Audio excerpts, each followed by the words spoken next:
साथियों नमस्कार। मैं आज कुछ बातों पर अपनी स्पष्ट राय देना चाहूँगा कि आज NIOS से DLED करने वाले 70,000 साथियों के समक्ष समस्या का पहाड़ पड़ा है और ऐसे में इस आपदा की घड़ी में अवसर तलाशने वाले तलाश रहे हैं और हर जगह हमें तोड़ने की कोशिश की जा रही है। साथियों, सभी को पता होगा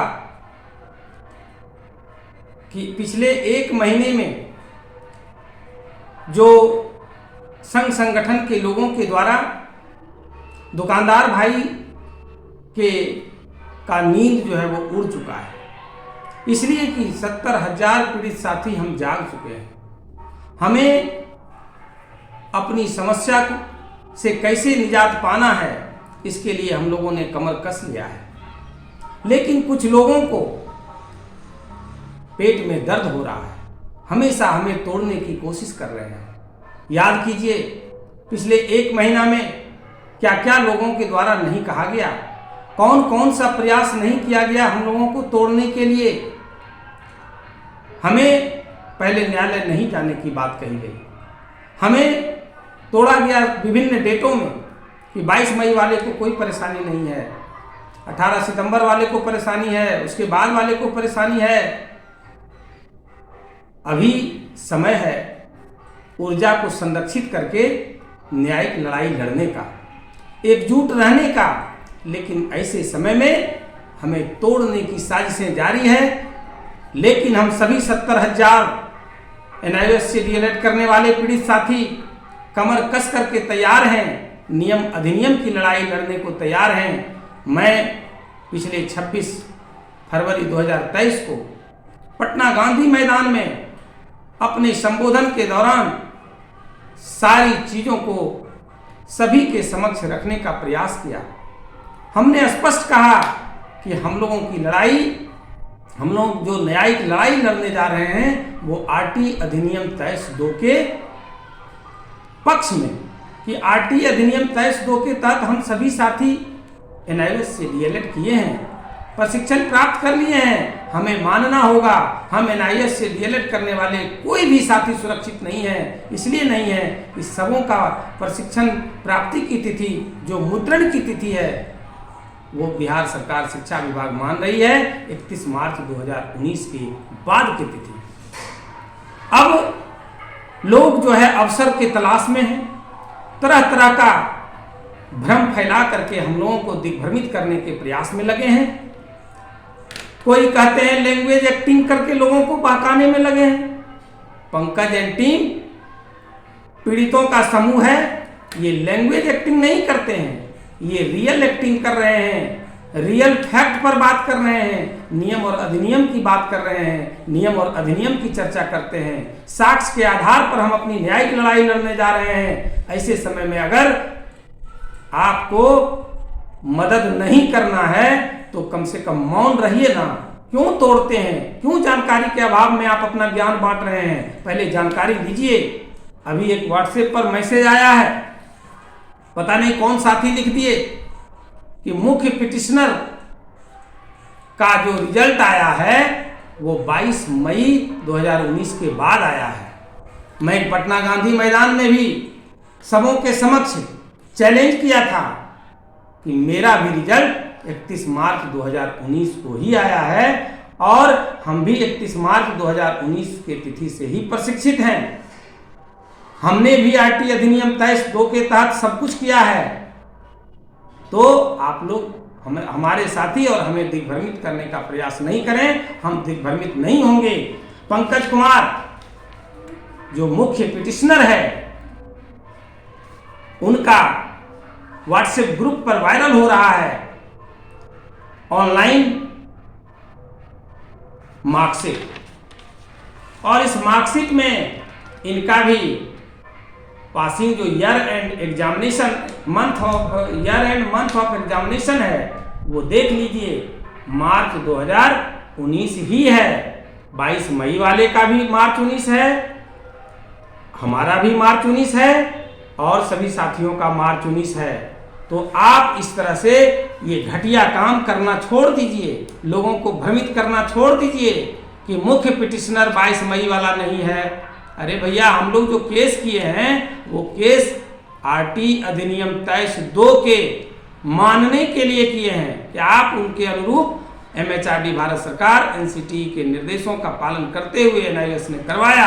एनआईएस का स्पष्ट कहना है कि हमने सब कुछ 31 मार्च 2019 के तिथि से करवाया है।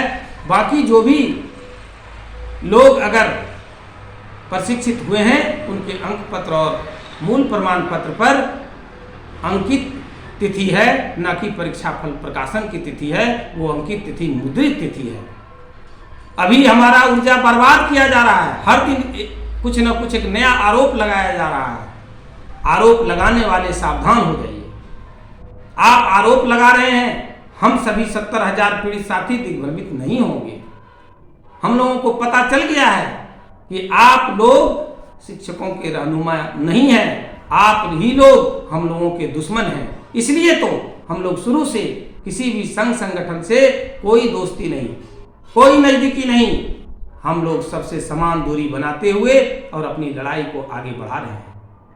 लोग कह रहे हैं कि पिटिशनर नंबर 3 31 के बाद इनकी परीक्षा हुई है। आप कौन कहने वाले होते हैं कब परीक्षा हुई है? आप ही एनआईएस है क्या? आप ही एमएचआरडी भारत सरकार से अनुमति लिए थे क्या? साथियों, जानकारी के लिए मैं बता दूं, आप लोग दिग्भ्रमित नहीं होइए। आगे भी इस तरह से ही लोग साजिशें करते रहेंगे हम लोगों को तोड़ने के लिए।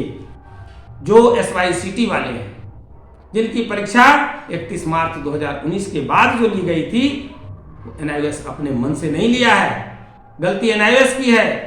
और उसमें उन्होंने क्या किया, एमएचआरडी भारत सरकार से अनुमति लेने के बाद किया। उन लोगों को जानकारी है नहीं। हम लोग सब एकजुट हैं। उन लोगों को फुर्सत मिलता है, हर बात पर खोजते रहता है कि कहां से कुछ निकल करके आवे और लोगों को तोड़ दे। चाहता ही नहीं है कि हम लोग का समस्या का समाधान हो। आप संघ संगठन वाले हैं, आप अपना पद लिख करके जो है व्हाट्सएप पर मैसेज करते हैं। आपसे एक सवाल बिहार के 70,000 पीड़ित करना चाहता है कि आज जो आप व्हाट्सएप पर इतना एक्टिव हो गए, लोगों को जो तोड़ने में ऊर्जा लगा रहे हैं, वर्ष 2019 से आपने क्या किया? आप क्या कर रहे थे? मैं बता दूं, पिटिशनर नंबर 3 जो हैं वो एसवाईसीटी वाले हैं और उनकी परीक्षा जो ली गई 4 जनवरी 2020 से 18 जनवरी 2020 के बीच। उन लोगों को भी कोई समस्या नहीं है इस केस में रहने से। हमारा केस और मजबूत होगा। ये आप देख लीजिए, एमएचआरडी भारत सरकार से अनुमति लेने के बाद ही परीक्षा ली गई थी। तरह तरह से लोग, ये पत्र आपका जो है 27 सितंबर 2019 को अनुमति लेने के बाद ही परीक्षा ली गई थी। कोई भी काम नियम अधिनियम के विरुद्ध नहीं किया गया है, कोई भी काम बिना अनुमति का नहीं लिया गया है और नहीं किया गया है। हम एनआईएस वाले सब सुरक्षित हैं, सब एकजुट हैं और आगे भी रहेंगे। हमें तोड़ने की कोशिशें जारी हैं। तरह तरह का जो है मैसेज पोस्ट कर दिया जाता है। हम 70,000 शिक्षक एकजुट थे, हैं और आगे भी रहेंगे। रही बात पिटिशनर का, मैं बता दूं, जितने लोग भी चाहेंगे पिटिशनर बन सकते हैं। हर डेट वाले पिटिशनर बने हुए हैं, चाहे वो 22 मई वाले हों, 18 सितंबर वाले हों, 16 दिसंबर वाले हों, 9 मार्च वाले हों, 3 जून 2021 वाले हों, 26 अगस्त 2022 वाले हों। सबों को पिटिशनर बनाया गया है। ये संघ संगठन वाले लोग, ये दुकानदार भाई लोगों की दुकानदारी नहीं चल रही है, इनके पेट में दर्द हो रहा है। ये चाहते हैं कि हम लोगों को किसी न किसी रूप में तोड़ दिया जाए, सहयोग राशि उगा कर लिया जाए और ये लोग माननीय पटना उच्च न्यायालय में केस करेंगे, चंदा उगाही करेंगे, हम ही लोगों के विरुद्ध में साजिशें करेंगे और हमारी लड़ाई को कमजोर करेंगे। साथियों, सभी विद्वान हैं, सबको ये पता है अताउर रहमान भाई के केस में 800 पिटिशनर बनाया गया। 628 पेज का न्याय निर्णय आया, जिसमें 591 पेज सिर्फ और सिर्फ पिटिशनर का नाम है। एक भी अगर पिटिशनर रहेगा, सबों के लिए काम होगा। लेकिन लोगों की संतुष्टि के लिए पिटिशनर जो बनना चाहेंगे सारे साथियों को मौका दिया जाएगा। हम लोग सारा काम तरीके से कर रहे हैं, योजना बना करके कर रहे हैं, और ये लोग हमें व्यवधान पैदा करने के लिए तैयार हैं। पिटिशनर जो भी साथी बनना चाहेंगे सबको बनाया जाएगा, सबके लिए केस किया गया है। जब मांग ही हमारा है कि आरटी अधिनियम 23(2) का उल्लंघन बिहार सरकार कर रही है, उसको मनवाना है, तो फिर इस तरह तरह का जो है डेट का खेल में हम लोगों को बांटने की कोशिश नहीं करिए। हम लोग सारी बात समझ रहे हैं, आप लोग भरमाने की कोशिश नहीं करिए। जब हमारा सेशन ही माना गया है 17-19, सारे एनआईएस से डीएलएड करने वाले सारे साथी का सेशन 2017-2019 है, फिर हमें डेट में बांटने की कोशिश क्यों कर रहे हैं? कभी पिटिशनर के नाम पर, कभी जो है डेट के नाम पर। क्या बात है भाई, क्या चाहते हैं आप? हमारी भलाई नहीं चाहते हैं क्या? जब हमने स्पष्ट शब्दों में कह दिया कि हम लोगों ने जो पत्र निर्गत करवाया उस पत्र में स्पष्ट लिखा हुआ है कि सारे एनआईएस से डीएलएड करने वालों का एक ही डेट होगा और वो डेट 31 मार्च 2019 होगा। स्पष्ट लिखा हुआ है, सारे साथियों के पास लेटर है 10 मार्च 2022 का जो पत्र हमने निर्गत करवाया एनआईएस के प्रधान कार्यालय जाकर के, उसमें स्पष्ट लिखा हुआ to whom soever it may concern। अब सारे साथी विद्वान हैं, इसका अर्थ निकालिए कि to whom soever it may concern का क्या मतलब होता है कि जितने लोग भी इससे जुड़े हुए हैं, जितने लोग भी इससे इफेक्टेड हैं, उनके लिए कह दिया गया है कि डीएलएड प्रोग्राम जो है वो 31 मार्च तक सब कुछ कर लिया गया है और इसमें जो मार्कशीट और सर्टिफिकेट पर मुद्रित तिथि है वो मुद्रित तिथि है, ना कि रिजल्ट पब्लिकेशन का डेट है। और अंत में लिखा गया है काइंडली रेफर द सेशन। सिर्फ आप सेशन को देखिए। क्या SYCT वाले का 17-19 सेशन नहीं है? 22 मई वाले का 17-19 सेशन नहीं है? 18 सितंबर वाले का 17-19 सेशन नहीं है? NC वाले का 17-19 सेशन नहीं है? तो हमारे शिक्षक साथी में ही हमारा दुश्मन है। अभी हम लोगों की लड़ाई बिहार सरकार से है, शिक्षा विभाग से है, NCTE से है, भारत सरकार से है, NIS से है। हमें अभी एकजुट होकर के उनसे लड़ने का प्रयास किया जाना चाहिए। हमें एकजुट होकर लड़ने का प्रयास किया जाना चाहिए। लेकिन हमारे साथी जिनको NIS का ABC का भी ज्ञान नहीं है, वो अपना ज्ञान बांटने में लगे हुए हैं। लोगों को तोड़ने की साजिशें हो रही है। किस आधार पर आप कह रहे हैं? क्या तथ्य है आपका? आप पढ़िए। हम लोगों ने जो केस किया उस सिनॉप्सिस में क्या लिखा हुआ है, हमने पटना गांधी मैदान में सबको स्पष्ट रूप से समझा दिया, बता दिया कि साथियों हम लोगों ने आरटी अधिनियम 23(2) को मानने के लिए केस करवाए हैं और हमारी जीत होगी। वकील साहब के द्वारा भी हमें जानकारी दी गई कि 11 संस्थान के विरुद्ध जो हम लोगों ने केस किया, सारे लोगों को नोटिस चला गया है कि आपके विरुद्ध माननीय पटना उच्च न्यायालय में वाद दायर कर दिया गया है। ऐसे समय में हम लोगों को एकजुट रहने की आवश्यकता है। इन लोगों के बात पर जरा सा भी भ्रमित नहीं होना है। आप याद करिए ना, पिछला 1 महीना में कौन कौन सी बातें नहीं कही गई है, कौन कौन सा काम इन लोगों के द्वारा नहीं किया गया है। लेकिन ये अब जो है सिर्फ हम लोगों के लिए कोई काम नहीं कर रहे हैं, अब सिर्फ अपने लिए काम कर रहे हैं। इनको अपनी चिंता है, अपनी दुकानदारी की चिंता है, ना कि हम 70,000 पीड़ित साथियों की चिंता है। अगर हम लोगों की चिंता है, आप आइए, साथ आकर के काम कीजिए।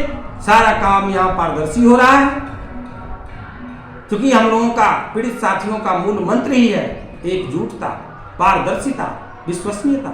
इतना सब कुछ करने के बाद भी हर दिन कुछ न कुछ ब्लेम लगाया जाता है, हर दिन कुछ न कुछ साजिशें की जा रही है ताकि ये लोग टूट जाए। क्या आप लोग चाहते हैं हम लोग लड़ाई लड़ना छोड़ दें, हम लोग इंडेक्स कटौती करवा लें, हम लोग अपना वेतन कम करवा लें? यही आप लोग चाहते हैं? ऐसे लोगों से हम सभी साथियों को सावधान रहने की जरूरत है। अभी हम लोगों को एकजुट रहने की जरूरत है। आगे भी हो सकता है इन लोगों के द्वारा साजिशें की जाएगी, हो सकता है आगे कुछ और बिना मतलब का बयानबाजी करेंगे। अभी हम लोगों को एकजुट रहने की जरूरत है, एक साथ रहने की जरूरत है, घबराने की जरूरत नहीं है, धैर्य रखने की जरूरत है। जो भी आपका भाई कर रहा है वो सबों के लिए जो सही होगा वही किया जा रहा है। ये लोग चाह रहे हैं कि माननीय पटना उच्च न्यायालय को दुकान बना दें, पिटिशनर के नाम पर साथियों को लूट लें।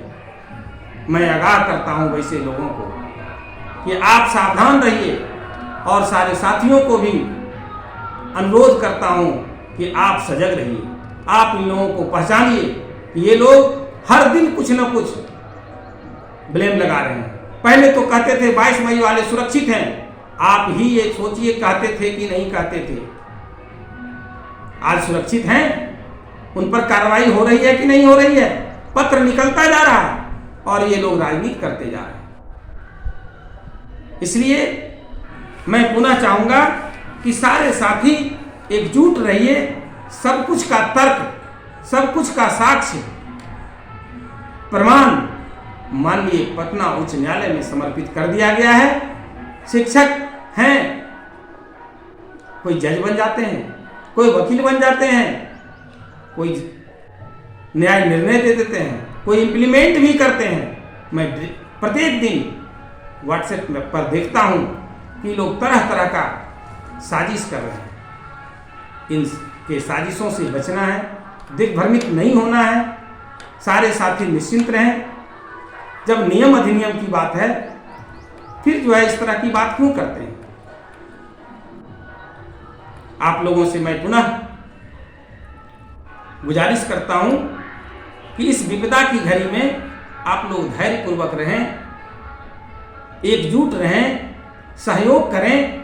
अभी हम लोगों का एक ही उद्देश्य है, लगातार हम अपने वकील साहब से संपर्क में हैं कि सारे साथी सहयोग राशि दें और किस प्रकार से अच्छे वकील, विद्वान वकील, उस बेंच के जो सबसे अच्छे वकील हैं उनसे बहस करवा करके, और ये जो पत्र निर्गत किया जा रहा है, सभी का सेवा पुस्तिका फिर से संधारण करने की जो कोशिश हो रही है, साजिशें चल रही है, हम लोग इसको किस प्रकार से स्टे लगवा करके सारे साथियों को इससे बचाएं।